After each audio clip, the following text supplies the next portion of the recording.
My people, good morning, good afternoon, good evening, depending on where you are getting our video from.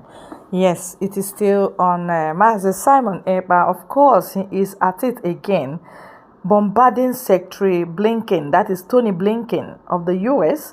He said he's in Finland today.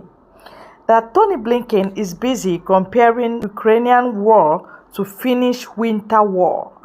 But when it comes to Biafrans, he plays the devil's advocate. That is what our Prime Minister is telling Tony Blinken right before him. Yes. When we are talking about Biafra, all of them, they will go inside their they will hide as if they should have shell to enter their shell, because the suffering of Biafrans is what is making them proud.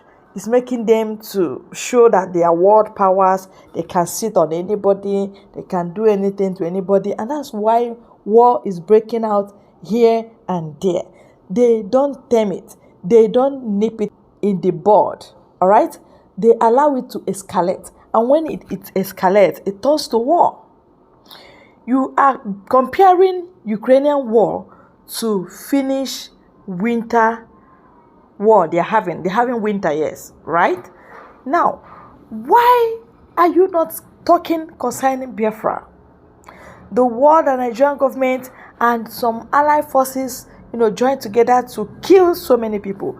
Up as we speak right now, people are still dying there, down there in the southeast. The military in government, the military in uniform, they are sandwiched with Boko Haram. They are still fighting this war. This time around, religious war, tribal war. They want to annihilate the Igbos. And yet, world powers are keeping quiet. Mazi Nnamdi Kanu called this Tony Blinken from morning till night, from year to year. He did not say anything. Even as Mazi is incarcerated, Tony Blinken sealed his mouth concerning his case. Devil's advocate. That is what Mazi Simon Ekpa called Secretary Tony Blinken. Do you have objection?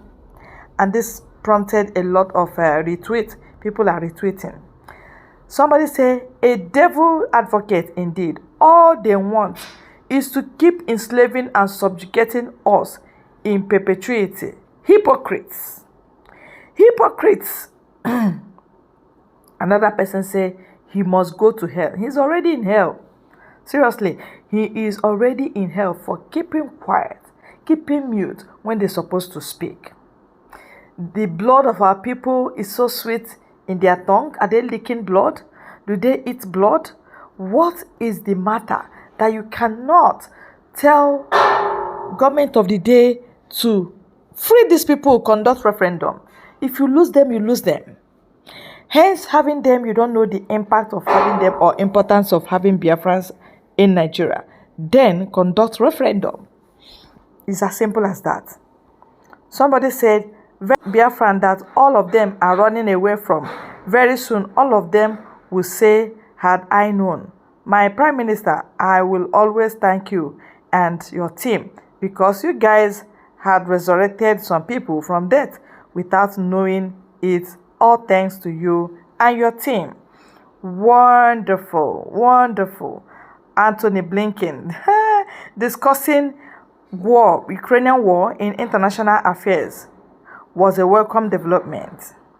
Where has your empathy, conscience, equity, equality, justice, human dignity gone when it comes to people of Biafra freedom? When it comes to people of Biafrans freedom and Nigerian act of terrorism against Biafra? Where is your conscience? Where is your conscience? Somebody said the fact is that European countries are evil and racist. They always devalue Africa, especially Biafrans. Chai. Unbelievable. See black Africans as less humans who should be used for COVID-19 experiment.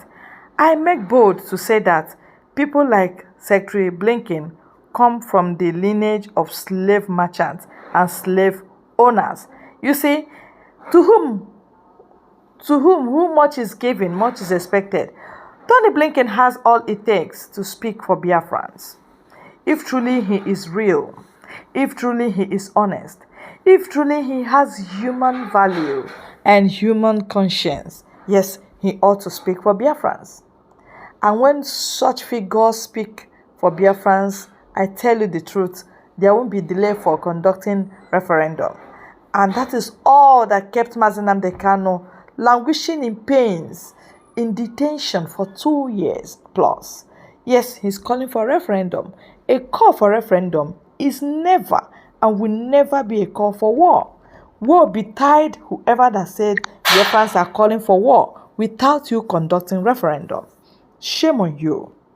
God will judge you. All of you put together that said we are calling for war when we are calling for referendum. Referendum is not a war. It is our inalienable right. We have that right as humans, right to live and to defend our lives, life to dignity. If we feel undignified, if we feel insulted, what do you think will happen? We'll go for our rights as human beings because we have rights to dignity, all right? And we have rights to defense. You can't be coming to our land and be desecrating it using the blood of our people, killing them, maiming them, and destroying their properties. No. Somebody, a mouthpiece that God has placed there, is doing the needful. The same thing Mazi Nnamdi Kanu was doing. Tweeting and mentioning their names on daily basis, writing boldly on their hearts, the tablet of their heart. Because the moment you tweeted concerning somebody, bam, it gets to that person directly, without delay. That is the work of Mazi Nnamdi Kanu until they abducted him. Thank God for Simon Ekpa, who can be as bold as lion, tweeting and retweeting, calling their names and telling them what is obtainable. Truth must be said at all times. No matter who you are, no matter what you mean, we must tell you the truth. And if you doubt us, say it or you retweet and hear the whole world talk to you. That is what I want to discuss again with you. Today is today. We have been saying Simon Ekpa, Simon Ekpa. It is good we continue mentioning his name because the sky is just his stepping stone, not his limit at all. Yeah, thank you very much.